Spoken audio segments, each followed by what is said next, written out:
At Claxton here, Larry asked me if I could give a brief background of my guitar making career, and which I'm happy to do. I was living in Austin, Texas, and I was in the communications department, and actually radio, television, film. I thought I was going to be a filmmaker like Larry there, but found out I started making instruments instead, and I enjoyed that more.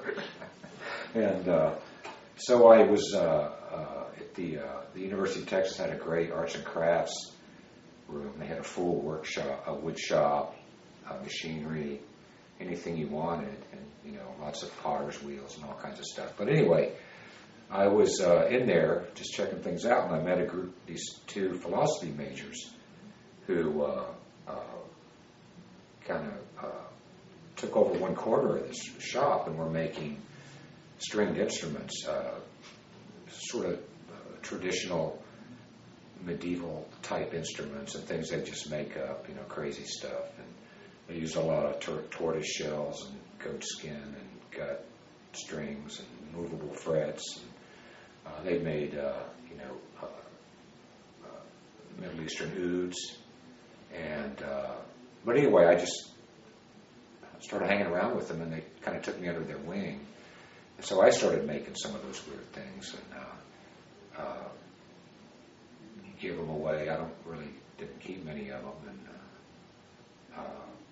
but I was just kind of fascinated with it and decided that my film career was probably over and I was going to become an instrument maker, and which is what I did. I started making guitars soon after that, and then got a job in a local music store and was the repair guy there, and just slowly started figuring out how to build a guitar. And there wasn't, the internet didn't exist, and there was a couple books, and there weren't really a lot of workshops or seminars or courses that were available to take. And back in those days, people pretty much just figured it out themselves, the slow way. Yeah, I still haven't figured it out, but I loved it so much that I just continued with it, and I started around 1970 making these other weird instruments, and but now all I build is acoustic guitars, and I started out in Austin, Texas, and then we moved to Maine for 12 years. I didn't make but a handful of guitars there, but I built a number of small wooden boats, and I worked for some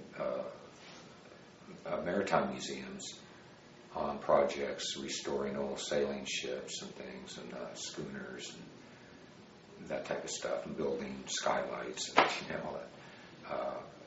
It was great fun, hard work, but after a number of years of doing that, the guitar lutherie bug hit me again, and I made a guitar for a friend, and then got hooked again. And so here I am. That's now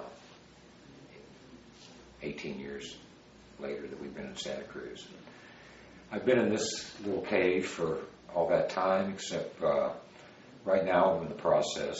My wife and I are building a new workshop in our backyard. We tore our old garage down, and we're building a state-of-the-art facility that will be Claxton Guitar World Headquarters. And I'll keep all my big, dusty, noisy machinery, and just make guitar parts, neck blanks, bridges, rough thickness top and back plates, and then take the parts home, bend the sides, and actually build the guitar in my new shop, and do all the finishing there, and it's going to be great. I'll keep this place and split it up with somebody later on, and just share the space.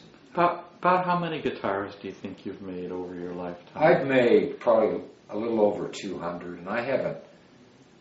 There's a few in the past, like I never used to number my classical guitars, and they were just named. but I didn't assign, so those kind of dropped out of the thing.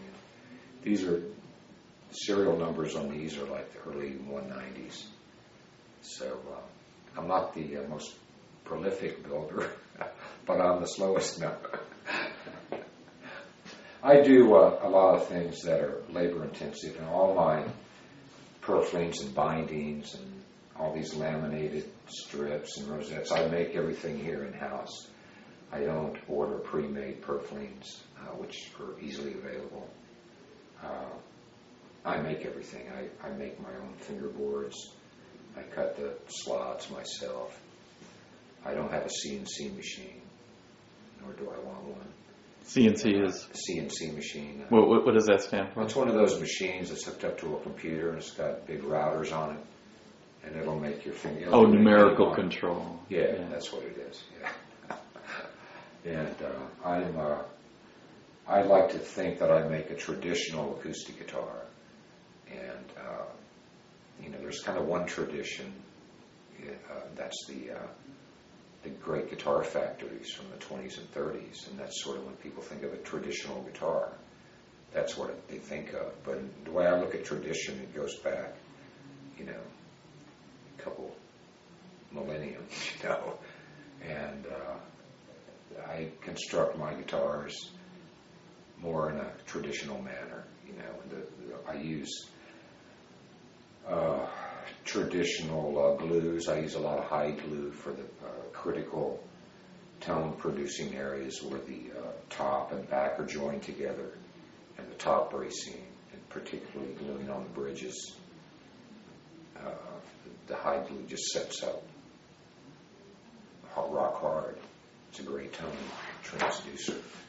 Certain glues like this, which I still use for the bindings, is, kind of soft. It's a plastic kind of glue, and it's just not the same stuff. So I found that, using traditional methods, there's no guitar finish that's better than French polish, of some type of French polish, whether it's lacquer or water-based varnishes or lacquers, catalyzed urethanes, like a lot of the factories use.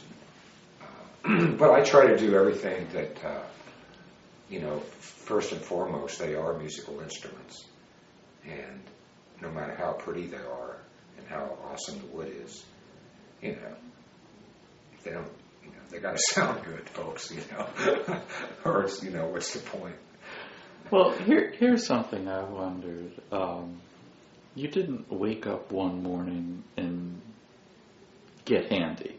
No. And in fact, even before I was in high school, I used to go to work with my dad, who was a carpenter and a cabinet maker. And he'd let me do. Aha. So your father worked in wood. Yeah, and he was great. We'd go to work, and his job, wherever his job site was. And, after work, he liked to have a beer or two, and he'd let me drive the Oldsmobile home.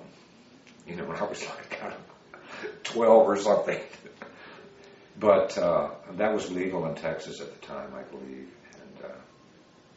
And I never wrecked this beautiful Oldsmobile or anything. So he was handy. He was handy, yeah.